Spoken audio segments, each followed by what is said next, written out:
পরিপূর্ণ মুমিনের একটা কথা রাসূল হাদিসে বলেছেন, মান আতা লিল্লাহ ওয়া মানা লিল্লাহ আহাব্বা লিল্লাহ আবগাযা লিল্লাহ ফাকাদ ইসতাকমালাল ঈমান। সহিহ হাদিস। এই হাদিসের সংক্ষেপে কিন্তু সব বলে দিয়েছে রাসূল।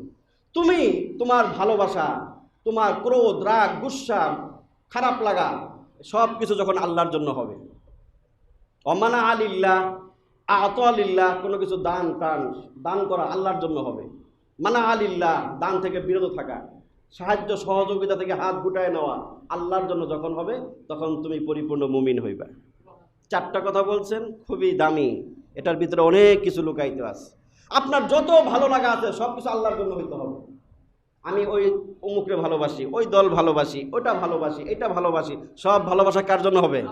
যে আল্লাহর অনুমতি আছে কিনা এই জায়গায় ভালোবাসার, এইটা দেখে দেখে যারা ভালোবাসার জয়গান গাবে, আল্লাহর নির্দেশিত পন্থায় যারা ভালোবাসবে মানুষকে, সমাজে, রাষ্ট্রে, সব জায়গায় তার ভালোবাসাটা কাজ করবে আল্লাহর জন্য, সে পরিপূর্ণ মুমিন হতে পারবে।